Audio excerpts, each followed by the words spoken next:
Tapos na po lahat ng individuals na magsalita, maaari po tayong tumanggap ng katanungan. May I add one more thing lang po? Kanina, gusto akong ipa-disbar. Sorry. Okay, ganito yun. Sabi ni Congressman Paduano, is she a lawyer? Malamang, kasi attorney Trixie Angeles yung nakalagay dun sa ano. But sige, at dahil abogado ko, at hindi daw ako umattend sa hearing ngayon, sa inquiry ngayong araw na ito, patitignan daw niya sa legal ng House kung pwedeng mag-file sila ng disbarment case sa akin. Walang tanong kung ako po ay lumabag sa Code of Ethics ng mga abogado dahil ito po ang grounds for disciplinary action namin. Idinudulog ito sa Korte Suprema. Iniimbestigahan ng IBP. Pero sa kanilang pagsasalita, akala mo sila yung nagpadisbar sa akin. Parang, okay. So, ang punto lang po dito, the only reason na pinatitignan nila yung item na yon ay dahil abogado ko na hindi dumating sa kanilang pagdinig. Dahil walang ibang abogado dito sa mga hindi dumating, naging special target ako. Dahil may vulnerability. The mere fact na abogado ko, apadisbar natin yan. Dahil hindi ko daw sila nirespeto. Ang problema din po dito, ang definition nila ng respeto ay slavish obedience. Hindi po respeto na mutual. Gusto nila, ang sabihin nila, kahit invitation yan, ang basa dapat natin dito ay command. Sorry po, kasi dahil ako po ay gumraduate with a degree in linguistics sa University of the Philippines, ang pagbasa ko din, tulad ng ibang abogado, ay precise. So, pag sinabi po nila kasing invitation, ang iniisip ko, pwede kong tanggihan. Dahil ito ay voluntary. Kung sila po ay nagpadala ng subpoena, ibang usapan yon. Gayunpaman, kinocongratulate ko po si Congressman Paduano dahil ipinaaral niya sa legal ng House. Ito po ay step in the right direction. Kasi nakikita ko ang ibang galawan sa ibang mga committee, parang diretso na dun sa wala ng due process, etc. Step in the right direction lang. Hindi ko sinasabing tama sila. Ibibigay namin. Lahat kami dito, I don't think any one of us means to disrespect the House. Ang ginagawa lang namin dito ay pinaglalaban yung karapatan namin magsalita at magpahayag. Hindi po kami naghahanap ng sakit ng katawan. Pero, kung yun po ang ite-threaten nyo sa amin, sakit ng ulo, sakit ng katawan, isa lang naman mensahe namin dito. You don't scare us.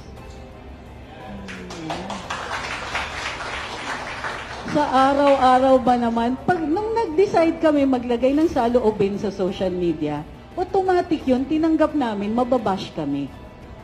Noong 2016, nung nag-decide ako to throw my support behind the candidate named Rodrigo Duterte, alam kong maraming maaasar at hindi lang asar. I lost so many friends. Dilaw pala ako. Hindi ko akalain. But that's the choice you make. When you decide to be honest, you want to say something, you accept the consequences. That's what adults do. Unfortunately, we are ruled sometimes, I'm not saying this is just in the House or it's in the House, but by people who are in dire need of adult supervision. And that's really sad. Kasi Di ba? We expect our officials, binoto natin sila because we thought that they could lead us. Ang lungkot naman na they think that they can do this because time is on their side. Kumbaga, okay lang, lapastanganin natin ang karapatan nitong taong to. Anyway, they have to go to court to defend their rights. It's gonna take some time, and in the meantime, i-detain natin sila. Because that's what's happening now.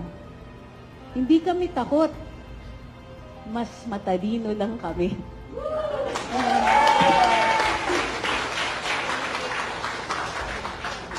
Also, panghabol lang po. Aside from mas matalino ka, we are not Filipinos for nothing. May tanong po ba kayo? Go. Ay, wag na. Para hindi tayo gabihin, ha? Game. Go. Thank you. First, I'd like to congratulate everyone for the courage that you showed para to inspire the Filipino people. Yung tanong ko is addressed to Attorney Trixie actually, no? Attorney Trixie, para lang din sa kapakanan ng mga maraming nanonood, no? At isang payak na pagpapaliwanag. After today that we or you submitted the petition sa Supreme Court, ang House po ba can still execute yung mga show cause orders or yung mga subpoena na nabanggit nila kanina? It depends on what the action is from the court. Dahil ang aming petisyon ay may prayer for temporary restraining order, kung may TRO, wala na po yun. Because matitigil muna yung pagdidinig at yung pagsamon sa amin. Kung wala pong TRO, they will continue. Okay lang yun sa amin. We've taken the matter to the court. Like we said, di naman kami natatakot. We will decide what to do should they decide to pursue issuing these show cause orders or other forms of communication. Do we think po ba na, sorry, follow up lang. Do we think po ba na kahit pagkatapos ng araw na to na nag-petition nga tayo, ay gagawin pa rin ng HOR yung mga gusto nilang gawin hanggat naglabas ng desisyon yung, or as a result, yung petition na sinapit natin? Hindi ko mag-guess or ma-presuppose kung ano ang gagawin ng Kongreso. However, it would be material to look at the time. May oras pa ba magtawag ng panibagong pagdidinig? May oras pa ba na tingin nila yung mga show cause orders na yan? Kasi show cause means we are entitled to explain at kailangan mag-decide sila objectively on whatever action they want to take on those show cause orders. If there is material time, I suppose, then they will try to execute them. So, yun po yun. Ayan, good afternoon po sa lahat. Attorney Trixie, ako pala si VMAR Channel sa YouTube. At sa lahat ng mga nandito, maraming salamat at ito tayo ngayon. Ito lang po ang tanong ko. Sa lahat po sa atin, sa tingin niyo po, by observations, ito kaya ay ginagamit nila para ipantakip doon sa inilabas ni Congressman Ongab at ni Attorney Vic Rodriguez at ng ating dating Pangulong Duterte dito nga po sa mga blanco sa BICAM report. Sapagkat wala pong makitang mga issue ngayon eh. At ang mga vloggers lang po ang maingay na nag-iiko nito sa mundo ng social media. Maraming salamat sa sagot. Tingin ko kabit-kabit yan.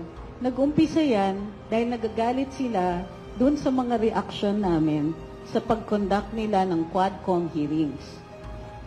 Sa totoo lang, ang konti sa aming nanonood nun. Kasi ang hirap panoorin, masakit sa dibdib. Gayunpaman, lumalabas at lumalabas dahil lumalala ng lumalala yung ginagawa nila. So, yun yung una. Nasasaktan sila kasi pag nakita mo yung mga komento sa social media, grabe. Minsan grabe, kahit ako nagagrabihan, na pero nakikita mo yung tunay na galit ng mga tao. They want to be protected from that. Pero it isn't just now the Quadcom hearings. Ngayon, Dahil napakalaking issue ng budget at sabog na sabog kasi 2024 natiis pa natin. Pero yung 2 years in a row na naggugutom yung mga tao tapos nabibisto na just how many people have been deprived of healthcare. Ito yung 4 Ps ha. 4 Ps, senior citizens, PWDs, sila po yung unang na-drop out dun sa programa ng PhilHealth. So, araw-araw nung dumadaan, na nakikita natin yung mga problema ng bayan na hindi inaasikaso dahil tinututukan nila yung perang makukuha sa national budget, na less likely araw-araw na mananahimik ang mga vloggers. Padating po yung eleksyon. So, kabit-kabit yan. It's the budget, yung impeachment ni VP Inday, and of course, yung darating na eleksyon. Kailangan nila to survive politically or to at least gain a credible win. Alam niyo na kung bakit. Then, kailangan tumahimik yung social media. So, yun po yung kabit-kabit lang yun. Kasi yung nag-expose ng mga pangyayari na ganyan at nagdi-disseminate ng impormasyon na yan ay vloggers. Yan po talaga ang status dito sa Pilipinas. Follow up na lang po, Attorney. Makukonclude ba natin na masasabi ba natin na natutumbok po ng mga vloggers ang tunay na issue at problema ng bansa? I don't know if there's such a thing as tunay na issue kasi ang daming issue. At lahat totoo or maralas totoo. So, ang trabaho naman ng any media, whether it be, nagkaroon lang kasi ng social media. Pero any form of media, ang alam nyo sa international humanitarian law, ang definition ng journalist is a person who collects information and disseminates it. So all of us are journalists under the international humanitarian law and entitled to protection. So, yung sinasabi mong para pagtakpan ng tunay na issue, no. It's for more information. Ang ginagawa ng vloggers is it just widens the sphere where information is disseminated. So, sa ibang mga tao, nakakatakot yun. Kasi nawawalan sila ng space magtago. At kung ikaw po ay public, ikaw ay official ng gobyerno, at hindi tama lahat ng ginagawa mo, doble yung takot. Which is the entire purpose of the freedom of speech, di ba? So yun po yun. It's really, it isn't about a truth. It's about the space for information where all of us can come to our own conclusions. Wala kasing pwedeng magsabi kung ano ang katotohanan. Halimbawa, hindi nila dinidefine ang fake news. Alam nyo kung bakit? Kasi ang hirap i-define. Halimbawa, si Galileo, sinabi niya, heliocentric ang solar system. Sabi ng Roman Catholic Church, mali ka, fake news ka. 600 years later, nag-sorry sila. Totoo to. Ay, totoo to. 600 years later. Si Galileo di naman natinag. After nung hearing niya, palabas siya ng kwarto. Kinikwento to ng astronomy professor ko. Nax. So, nung habang lumalabas siya sa kwarto, alam mo sabi niya, and yet it turns. Kasi sinabihan siya, you have to stay for humankind that the earth does not rotate around the sun. Rotate, pero in Italian kasi parang turns. So, nung pumayag siya, sinabi niya masama, dumikit sa ngalangala. Pero sinabi niya, but as he was walking out the room, sabi niya, and yet it turns. Narinig siya, pero pinabayaan na siyang lumabas. Yun rin sinasabi namin dito. You can hide, and yet it turns. So, it's not a proof.